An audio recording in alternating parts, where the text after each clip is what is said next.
ইভা ভাত পাতে বমি করতে লাগলো। শুকনো শুকনো ভাত খাচ্ছিস, তাই মনে হয় বমি করছিস, নে একটু জল খেয়ে নে বলেই জলের গ্লাসটা ইভার দিকে এগিয়ে দিল। মমিন মাস্টারের চক্ষু চরক গাছ হবার উপক্রম। একে তো ভার্সিটি পড়ুয়া মেয়ে, তার উপর আলট্রা মডার্ন, স্বভাবতই অবিবাহিত মেয়ে ভাত পাতে বমি করলে যে কোনো বাবা মায়ের দুশ্চিন্তা বেড়ে যায়। ইভা আবারও বমি করতে লাগলো। বমি করতে করতে ডাইনিং টেবিল থেকে উঠে বেসিনের দিকে চলে গেল। ইভা এমন ভাবে বমি করছে কেন? সাথে সাথে মমিন মাস্টার রেগে গিয়ে বলল, এসব তোমার আলট্রা মডার্নের ফল। তোমার সেই আলট্রা মডার্ন সোসাইটিতে মিশতে গিয়ে মেয়েটা আজ বমি করছে। এবার ইভা বেগমের কপালে দুশ্চিন্তার ছাপ লক্ষ্য করা গেল। উনি খাবার টেবিল থেকে উঠে মেয়ের দিকে চলে গেলেন। ইভা তখনও বেসিনের সামনে দাঁড়িয়ে বমি করছিল। ইমা বেগম এসে বলল, কিরে মা, তোর এমন ভাবে বমির লক্ষণ তো আমার ভালো ঠেকছে না। ইভা তখন চোখ মুখ মুছতে মুছতে বলল, আমি কিছু বুঝতে পারছি না মা, হঠাৎ করে এমন বমি হচ্ছে কেন? এমন সময় মমিন মাস্টার এসে বেসিনে হাত ধুতে ধুতে বলল, যারা চোখ থাকতে কিছু দেখে না, কান থাকতে কিছু শোনে না, ওদেরকে আমার কিছু বলার নেই, কিন্তু এ কথাটা মনে রেখো, তোমাদের মা মেয়ের পরিণতি কিন্তু ভালো হবে না। ইমা বেগম রেগে গিয়ে বলল, আমি আছি মেয়ের অসুখের টেনশনে, আর উনি এসেছেন নীতি কথা শোনাতে। মা, তুই কোনো টেনশন করিস না, আমি কাল সকালেই তোকে ডাক্তারের কাছে নিয়ে যাব।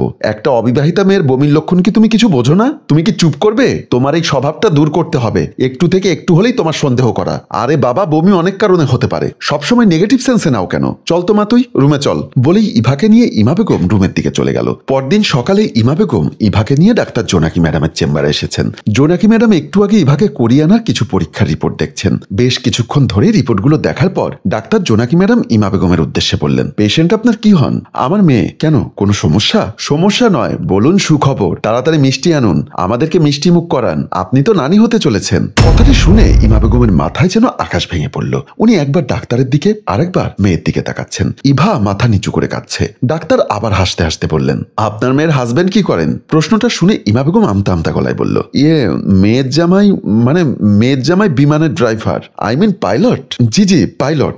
আপনার মেয়ে কাঁদছেন কেন? ইমা বেগম টেনশনে বুঝতে পারছেন না কি জবাব দিবেন, তবুও বুদ্ধি কাটিয়ে বললেন, আসলে এমন একটা সুখবরের সময় স্বামী পাশে নেই, তাই তো কাঁদছেন। ও আচ্ছা। ইমা বেগম এদিক ওদিক তাকিয়ে ডাক্তারের কাছাকাছি গিয়ে কানে কানে বলল, আপনার এখানে অ্যাবর্শন করার কোনো ব্যবস্থা আছে কি? কথাটা শুনে ডাক্তার জোনাকি ম্যাডাম কিছুটা চিন্তিত হয়ে বললেন, অ্যাবর্শন করাতে চাচ্ছেন কেন? সত্যি কথা বলতে ওরা অ্যাফেয়ার ম্যারেজ করেছে, ছেলের ফ্যামিলি এখনো মেনে নিতে চাচ্ছে না, তাই বলছিলাম। দেখুন, ডাক্তারের কাজ জীবন রক্ষা করা, আর বর্তমানে অ্যাবর্শন করা দণ্ডনীয় অপরাধ। ডাক্তারের কাছে তেমন কোনো পরামর্শ না পেয়ে ইমা বেগম এবং ইভা ডাক্তারের চেম্বার থেকে বের হয়ে গেল। নিজেদের ড্রয়িং রুমে বসে ইমা বেগম ড্রিঙ্কস করছেন আর সিগারেট টানছেন। উনার সামনে বিদেশি হলের বোতল ও মেয়ের প্রেগনেন্সি টেস্টের রিপোর্টগুলো পড়ে আছে। আজ ওনার অনেক মন খারাপ। উনি টেনশনে কি করবে বুঝতে পারছে না, তাই ঘন ঘন সিগারেট টানছেন আর করছেন। এমন সময় স্কুল থেকে আসলেন ওনার স্বামী মমিন মাস্টার। মমিন মাস্টার স্ত্রীকে এই অবস্থায় দেখে বললেন, ছি ছি ছি, এখনো তোমাদের শিক্ষা হলো না? এখনো ছাড়তে পারছো না এসব? ইমা বেগম স্বামীর দিকে তাকিয়ে বললেন, দেখো, আমি অনেক টেনশনে আছি, আজকের এই দিনের মুখোমুখি হবে সেটা তুমি কি আগে জানতে না? আর এত টেনশনের কারণ কি শুনি? ইমা বেগম টেবিলের উপরে রাখা মেয়ের প্রেগনেন্সি রিপোর্টটা মমিন মাস্টারের হাতে দিলেন। মমিন মাস্টার রিপোর্টটা খুলে দেখলেন প্রেগনেন্সি পজিটিভ। সাথে সাথে রেগে গিয়ে রিপোর্টটা ছিঁড়ে ইমা বেগমের মুখের উপর ছুঁড়ে মেরে বলল, ছি ছি, লজ্জা থাকা উচিত। মানুষের সন্তান মানুষকে স্কুল কলেজ ভার্সিটির রেজাল্টের উপর রিপোর্ট এনে দেয়, আর আমার মেয়ে আমাকে এনে দিয়েছে প্রেগনেন্সি রিপোর্ট। গর্বে আমার বুকটা ফুলে যাচ্ছে। আমার তো 5 গরু কেটে মেজবান দেওয়া উচিত। ইমা বেগম কোনো কথা না বলে চুপচাপ স্বামীর কথা শুনে যাচ্ছেন আর নীরবে অশ্রু বিসর্জন দিচ্ছেন। কোথায় কোথায় তোমার কলঙ্কিনী সেই আলট্রা মডার্ন মেয়ে? বলতে বলতে ইভার রুমের দিকে গেল। ইভা তখন খাটের উপর শুয়ে শুয়ে কাঁদছে। এমন সময় মমিন মাস্টার সেখানে এসে বললেন, বাবাকে দেখে সে ভয়ে খাটের এক কোণায় চলে গেল। এখন কেন আমাকে ভয় পাচ্ছিস? 1000 বার তোকে বলেছিলাম তোর মায়ের মতো উচ্ছিন্নে যাস নে, আমার কথা শুনিসনি। ইভা বাবার ধমক খেয়ে ভয় কাঁপছে। মমিন মাস্টার আবারও বলল, আমি একজন স্কুল মাস্টার, তোরা মা মেয়ের কারণে আমার মান সম্মান সব ধুলোয় মিশে গেছে। এদিকে আয়, এদিকে আয় বলছি। এদিকে ড্রয়িং রুমে ইমা বেগম মোবাইলে পরিচিত একজনের কাছে হেল্প চাচ্ছেন, কিন্তু উনিও কোনো সুরাহা দিতে পারছেন না। ইমা বেগম খুব রিকোয়েস্ট করছেন। এমন সময় উনি ইভার রুমে শোরগোল শুনতে পেলেন। উনি বুঝতে পারলেন মমিন মাস্টার তার মেয়েকে পিটাচ্ছেন। ইমা বেগম তাড়াতাড়ি মোবাইলের লাইন কেটে দিয়ে স্বামীর হাত থেকে মেয়েকে রক্ষা করার জন্য ইভার রুমের দিকে ছুটে গেলেন। উনি রুমে ঢুকে দেখলেন ইভা বাবার পায়ে ধরে বলছে, বাবা, আমাকে ক্ষমা করে দাও, আমাকে আর মেরো না। ইমা বেগম দৌড়ে গিয়ে মমিন মিয়ার হাত থেকে মেয়েকে ছাড়িয়ে নিল। মমিন মিয়া বলল, এই পাপ যার থেকে গর্ভে ধারণ করেছিস, এখন তার কাছে যাবি, যেভাবে পারিস তাকে তোকে বিয়ে করাতে রাজি করাবি। সে যদি কোনো রিক্সাওয়ালাও হয়, আমি তার সাথে তোর বিয়ে দিব, না হয় এই সমাজে আমি মুখ দেখাতে পারবো না। আহা, তুমি এভাবে উত্তেজিত হচ্ছ কেন? আমার মেয়ে তো নিশ্চয়ই কোনো এলিয়েনের সাথে সম্পর্ক করেনি। ও যার সাথে অবাধে মেলামেশা করেছে তাকে গিয়ে বিয়েতে রাজি করালেই তো হয়। তারপর উনি মেয়ের দিকে তাকিয়ে বললেন, ইভা, তোর বাবা ঠিকই বলেছে। তোর গর্ভে যার সন্তান, তুই তাকে গিয়ে বিয়ের কথা বল। যা মা, যা, দেরি করিস না। এখনো এই সমাজে জানাজানি হয়নি। আর কদিন পরে তোর শরীরে পরিবর্তন চলে আসবে। এর মধ্যে যদি ওর সাথে তোকে বিয়ে দিয়ে দিতে পারি তাহলে মান সম্মানটা রক্ষা হবে। তুই এক্ষুনি যা। মা বাবার জোরাজোরিতে ইভা মুন্নার সাথে দেখা করার জন্য বের হয়ে গেল। মুন্নাকে মোবাইলে না পেয়ে মুন্নার বাড়ির সিঁড়ি দিয়ে উঠছেন। এমন সময় মুন্না সিঁড়ি বেয়ে নামছিল। ইভাকে দেখে মুন্না বলল, আরে দোস্ত, তুই একেবারে আমাদের বাসায় চলে এলি? তোর মোবাইল বন্ধ কেন? আর বলিস না, তুই তো জানিস বুবলি আমাকে ছ্যাঁকা দিয়ে চলে গিয়েছিল। সে অনেক পয়সাওয়ালা একটা ছেলেকে বিয়ে করেছিল। এখন শুনেছি সে পয়সাওয়ালা ছেলে নাকি তাকে তালাক দিয়েছে। এখন বুবলি বাপের বাড়ি, তাই প্রায় সময় আমাকে ফোন দিয়ে বিরক্ত করছে। ওর যন্ত্রণায় গতকাল থেকে আমি মোবাইল অফ করে রেখেছি। এখন বল, তুই হঠাৎ আমাদের বাসায় কেন?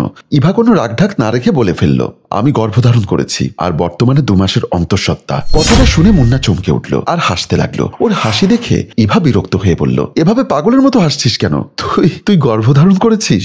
এবার আমাকে আরেকটা ট্রিট দে। বিয়েটা করছিস কবে? মুন্না এবার হাসি থামিয়ে বলল, কাকে? আমাকে? তোকে কেন আমি বিয়ে করতে যাব?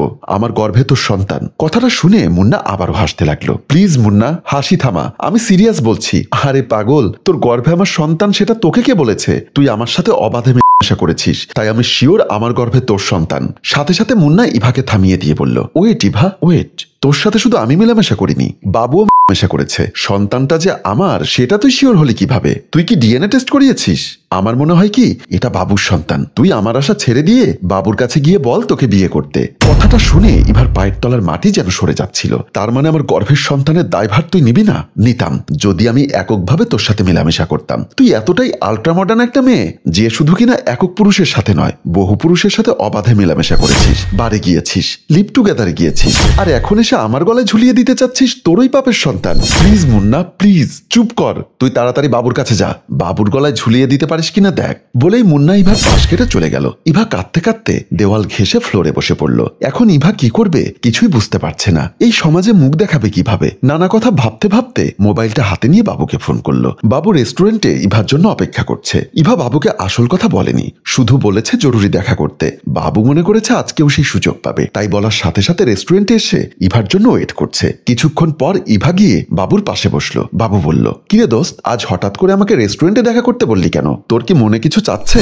চাইলে বল। আমার বন্ধু টেরা মোর্শেদের বাসা খালি আছে, ওখানে গিয়ে কিছুক্ষণ মজা মাস্তি করে আসি। আমাকে তুই বিয়ে করবি?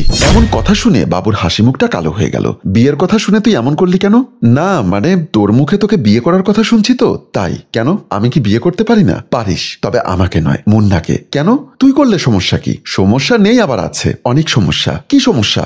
দেখ, তোকে নিয়ে বেশি মজা করেছে মুন্না। তুই বিয়ে করলে মুন্নাকে কর, আমাকে মাফ করে দে। বলেই বাবু রেস্টুরেন্ট থেকে বের হয়ে চলে গেল। ইভা কাঁদতে কাঁদতে রেস্টুরেন্টে মাথা রাখলো। হ্যালো ভিউয়ার্স, আপনারাই বলুন ইভার মতো মেয়ের কি শাস্তি হওয়া উচিত, কিংবা তাকে নিয়ে যারা মজা করেছে তাদের কি শাস্তি হওয়া উচিত? ইভা কি আদেও পারবে মুন্না কিংবা বাবুকে বিয়ে করতে? সে কথা জানতে হলে আপনাদেরকে অপেক্ষা করতে হবে আগামী পর্বের জন্য। আমরা আজ এই গল্পের দ্বিতীয় পর্ব নিয়ে এসেছিলাম। গল্পটির প্রথম পর্ব দেখতে চাইলে কমেন্ট বক্সে গিয়ে চেক করুন, ওখানে আপনাদের সুবিধার্থে এই গল্পের প্রথম পর্বের লিঙ্ক দেওয়া আছে।